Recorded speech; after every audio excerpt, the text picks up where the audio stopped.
Assalamualaikum, saya Idi dan saya akan menceritakan kembali cerita misteri seram dan juga sejarah. Kita mulakan dengan solawat.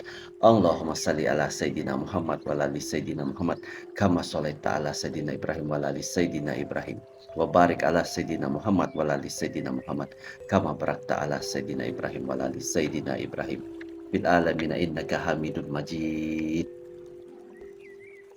Kepala botak hanya setinggi lutut orang dewasa. Lelaki ini menceritakan pengalamannya bertemu awang kenit di hutan Ulu Tembeling. Cerita bermula seperti ini. Sejak dahulu, kisah awang kenit sering diperkatakan.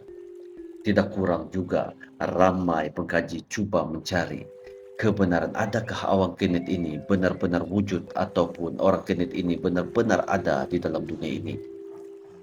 Di negara kita, kisah-kisah penampakan makhluk kecil seperti manusia ini telah lama dilaporkan sejak zaman dahulu lagi, antara tahun 1950 sehingga tahun 2010. Banyak penemuan manusia kecil dilaporkan, tidak kurang juga yang mengaitkan dengan kehadiran UFO. Penemuan orang kecil ini juga digambarkan dalam beberapa bentuk fizikal. Ada yang mengatakan tangannya lebih panjang daripada kaki, badannya berbulu, tubuhnya berwarna coklat kemerahan, dan banyak lagi. Apa yang pasti, saiz mereka kecil dan dipercayai hidup di kawasan hutan yang tebal. Mereka yang pernah terserempak dengan awang kenit ini mengatakan kebiasaannya hanya ditemui sekilas pandang, dan orang kecil ini akan lari sekelip mata apabila bertemu dengan manusia. Kampung Gusai, sebuah perkampungan yang terletak jauh di pendalaman Mukim Ulu Tembeling di Jerantut Pahang. Kampung Gusai merupakan salah satu pintu masuk ke Taman Negara.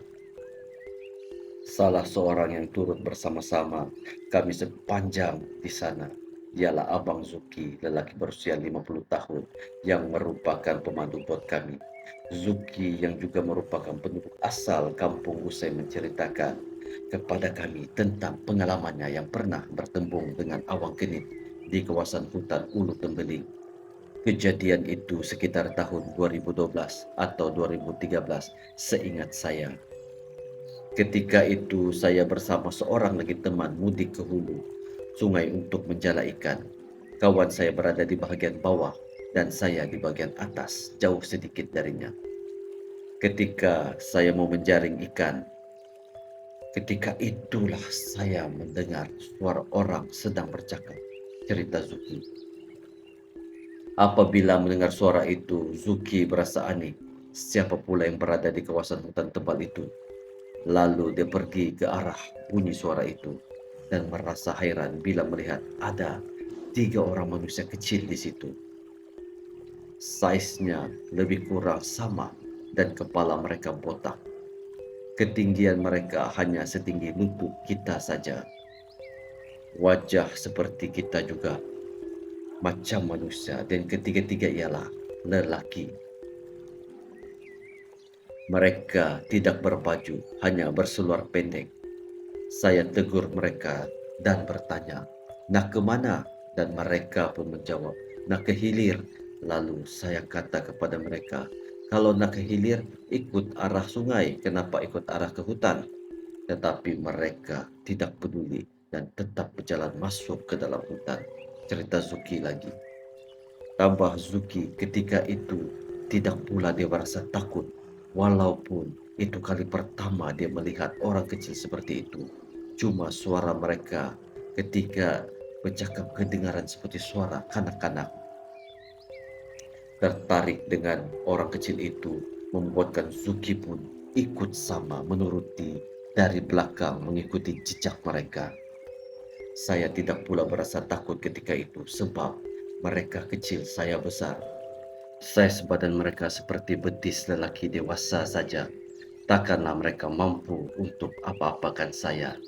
Saya ikut mereka masuk ke dalam hutan. Tapi kemudian tiba-tiba saya tersedar Kalau saya terus ikut mereka, pasti saya akan sesat di dalam hutan yang tebal itu. Mungkin ada mainan sesuatu, entah-entah mereka makhluk halus. Sebab risau sesat, saya berhenti ikut mereka dan berpatah balik semula ke arah sungai, kata Zuki kepada kami semua. Zuki kemudian menceritakan pengalamannya itu kepada penduduk kampung dan ramai mengatakan apa yang dilihatnya itu ialah awang kenit. Masa mula-mula jumpa tu, saya pun tak tahu makhluk itu apa. Memang saya rasa pelik, orangnya kecil tapi boleh bercakap seperti kita manusia ini.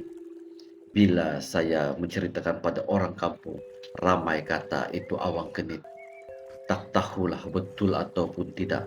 Cuma bila difikirkan semula, mujur saya tak terus ikut mereka masuk ke dalam hutan ketika itu.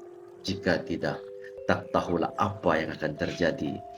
Mengakhiri perbualan kami pada petang itu. Terima kasih.